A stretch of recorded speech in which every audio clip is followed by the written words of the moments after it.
Hello one. आज हम लोग स्टार्ट कर रहे हैं डिटर्मिनेंट्स। डिटर्मिनेंट्स के बारे में जाना सब बच्चे अच्छे से समझ लेंगे, टेंशन मत लें। ये बहुत ही इजी चैप्टर है। इस चैप्टर में हम लोग को दो ही बातों पर ध्यान देना है। एक, डिटर्मिनेंट होता क्या है, दूसरा इसको हम लोग निकालते कैसे हैं। एक एक बच्चे अच्छे से समझ लें। जो मैट्रिक्स अच्छे से समझ लिए हैं उसको डिटर्मिनेंट्स में कोई दिक्कत नहीं होगा। मैट्रिक्स जो होता है डिटर्मिनेंट्स में विलीन होता है। इसको समझने के लिए पहले हमको मैट्रिक्स समझना जरूरी है। अब हम लोग स्टार्ट करते हैं डिटर्मिनेंट्स के बेसिक। सिर्फ और सिर्फ जो डिटर्मिनेंट्स होते हैं वो स्क्वायर मैट्रिक्स से निकाले जाते हैं और किसी से नहीं निकाले जाते हैं। तो सबसे पहले हम लोग समझेंगे मैट्रिक्स।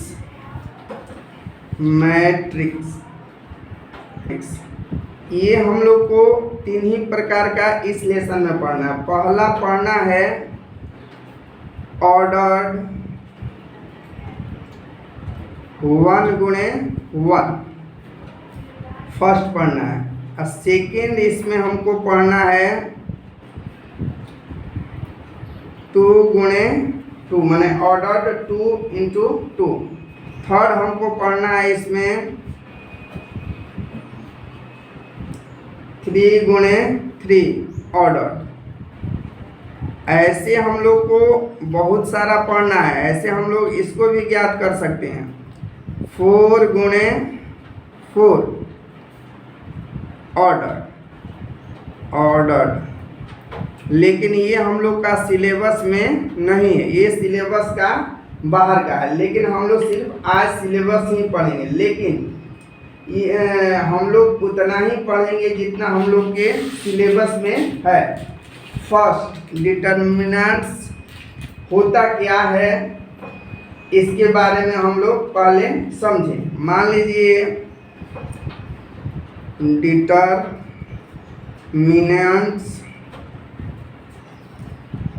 होता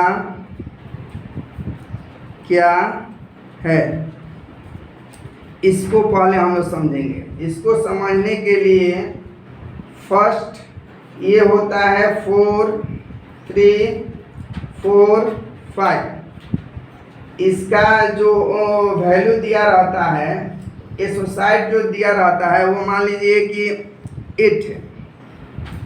ऐसे सेकेंड में मान लीजिए कि 4 है, 3 है, 8 है, 8 है। इसके लिए हो जाएगा 8 ही होगा। तो स्क्वायर मैट्रिक होते हैं, उनका नंबर जो होता है एसोसाइड की रहती है। अब इसको समझना है कि आखिर एसोसाइड का मतलब होता क्या है। गाइस, जैसे हम लोग विद्यालय में हमारे शिक्षक हम लोग को जो रोल नंबर देते हैं वो रोल नंबर को ही हम लोग एसोसाइड कहते हैं। जैसे मान लीजिए कि हमको दिया गया है 4 3 4 5, तो हम लोग का एसोसिएट जो नंबर होता है क्या होता है 8, यानी क्रमांक होता है। ये मान लीजिए ये 4 3 8 8, तो एसोसिएट नंबर जो होता है इसका भी मतलब हो गया क्रमांक। अब डिटर्मिनेंट, इसी को हम लोग डिटर्मिनेंट्स कहते हैं। जो 8 8 है उसी को हम लोग डिटर्मिनेंट्स कहते हैं। जो नंबर एसोसाइड किए रहते हैं या वो कॉम्प्लेक्स नंबर या रियल नंबर दोनों हो सकते हैं, तो सब नंबर हो सकते हैं। अब हम लोग समझेंगे इसका बनाने का तरीका। डिटर्मिनेंट्स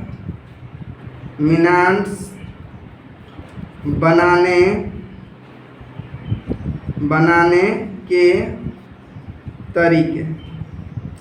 तो सबसे पहले हम लोग इसको मान लीजिए कि a का जो वैल्यू रहता है, a का वैल्यू दिया है 2 3 1 4। इसको हम लोग ऐसे भी लिख सकते हैं, या एक और तरीके से इसको बता दें कि डिटर्मिनेंट्स को हम लोग डेल ए भी लिखते हैं, या तीसरा तरीका कोई ऐसे भी लिखता है डेल्टा फाइंड करने के लिए। अब हम लोग को जब लड़के उलझन में पड़ जाते हैं कि आखिर ये जो होता है ये डिटर्मिनेंट्स होता है, कभी कभी इसको लोग मॉडुलस भी कहते हैं कि माने ये सर हमको ये समझ में नहीं आता है कि ये डिटर्मिनेंट्स कब है और मॉडुलस कब है।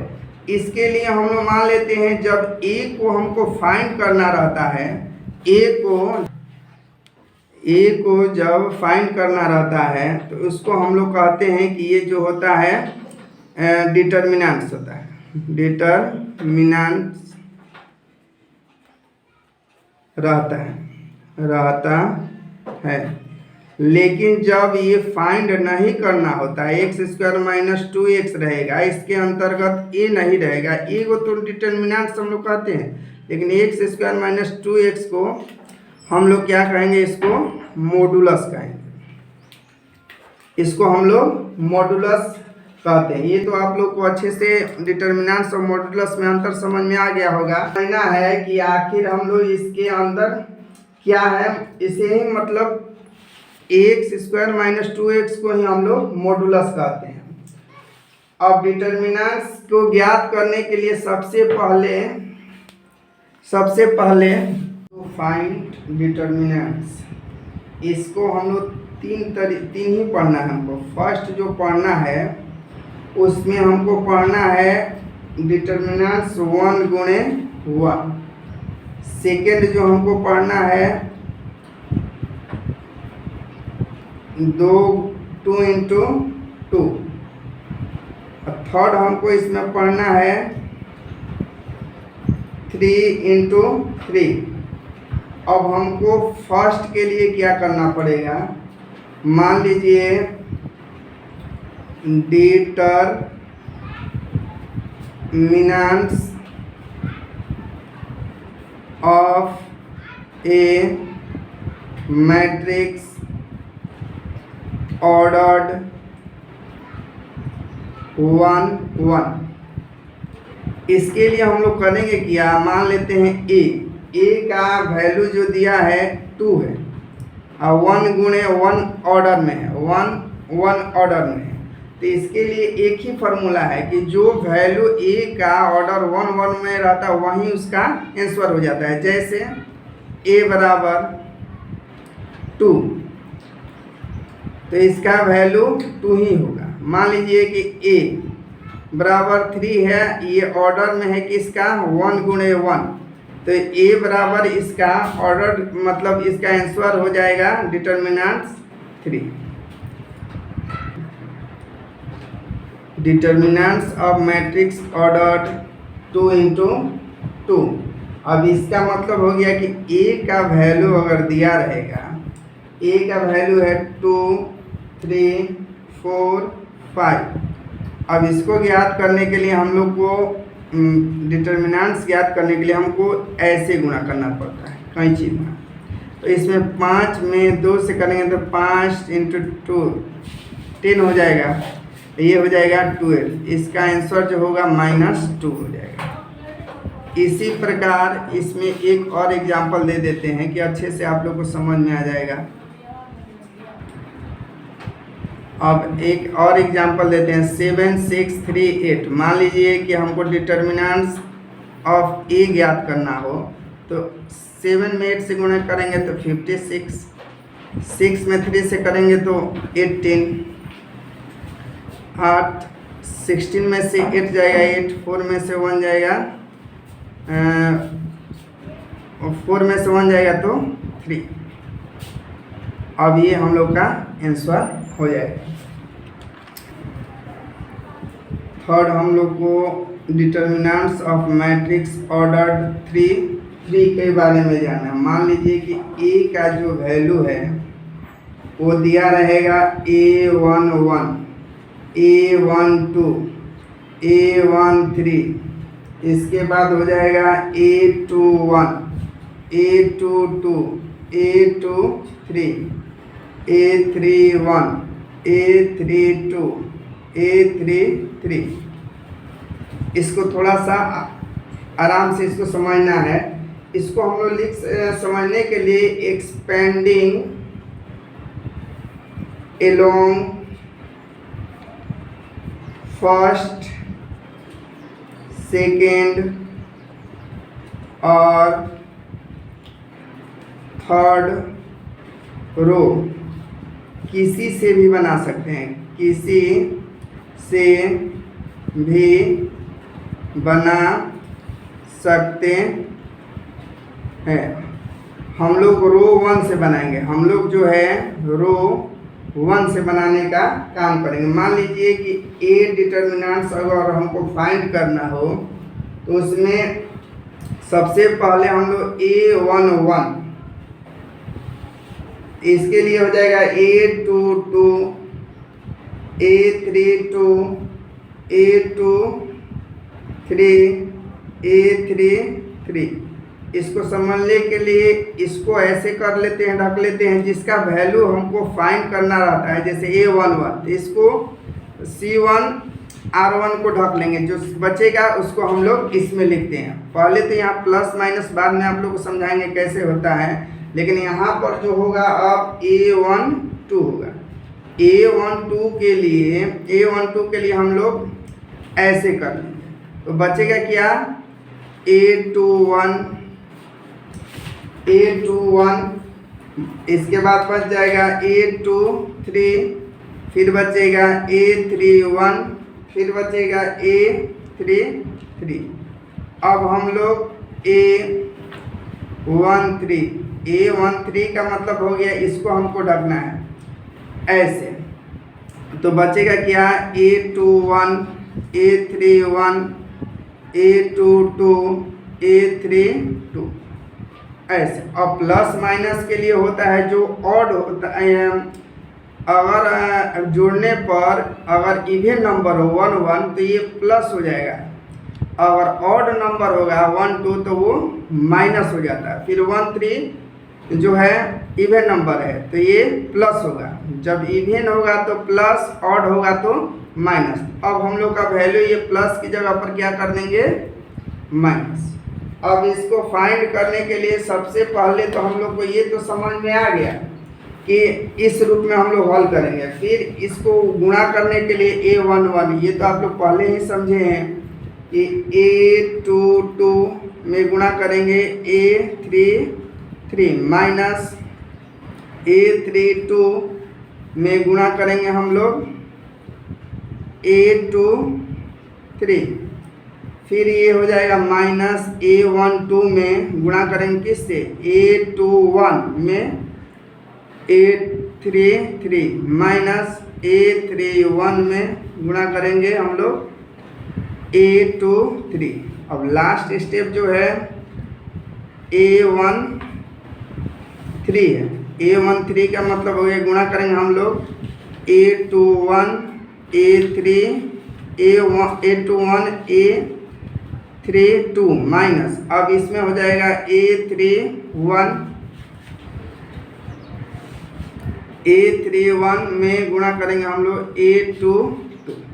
अब ये तो आप लोग को थोड़ा सा हार्ड लगेगा, लेकिन इसको आसान फार्मूला से बनाने के लिए, आसानी से समझने के लिए एक अंक दे देते हैं जिसको आप लोग को बहुत ही इजी लगेगा। जैसे डेल्टा 1 माइनस 1 4 2 3 1 4 0 0। इसका वैल्यू अगर हमको ज्ञात करना हो तो देखेंगे कि R1 R2 R3 हम लोग किसी से ज्ञात कर सकते हैं। तो पहले हम लोग इसको R3 के अनुदिश ही देखें, अनुदिश ज्ञात करें। तो इसमें जो है A11 हो जाएगा कितना, ये हो जाएगा 4, इसके बाद बचेगा ये कितना, -1 4 3 1। फिर जो होगा इसके बाद जो हम लोग याद करेंगे, सॉरी ये जो है ये इस तरह नहीं, R3 के अनुदिश जब हमको ज्ञात करना है तो सबसे पहले हम लोग क्या लेंगे, पहले इसका वैल्यू R3 ये, R3 का वैल्यू ये, तो ये सबसे पहले हम लोग इसको 4 के बाद हम लोग इसको ढकेंगे तो बचेगा कितना, 2 3 4 0। अब तो ये मतलब ये थर्ड इसमें माइनस हो जाएगा ना, क्योंकि ये वैल्यू जो है क्या है, 3 2 है, तो इसका वैल्यू 5 हो जाएगा, तो ये माइनस हो जाएगा, -1। अब इसको हम लोग ढकेंगे ऐसे तो बचेगा क्या, 1 -1 4 0। अब थर्ड का वैल्यू तो 0 है, ये ऐसे ही 0 हो जाएगा, फिर भी हम फाइंड कर देते हैं इसको, 1 -1 2 3। अब हम लोग का याद करने के लिए अब आसान हो गया, 4 है तो ये कितना हो जाएगा, 2 में 0 से करेंगे 0, 4 3 12। अब ये जो है वैल्यू -1 है, 1 में 0 से होगा 0, तो ये हो जाएगा, यहाँ पर माइनस है तो ये हो जाएगा प्लस, ये तो वैल्यू 0, ये हो जाएगा -48 -4, ये हो जाएगा -52। अब लास्ट हो गया। अब अगला एक्सरसाइज में क्वेश्चन हम बताएंगे।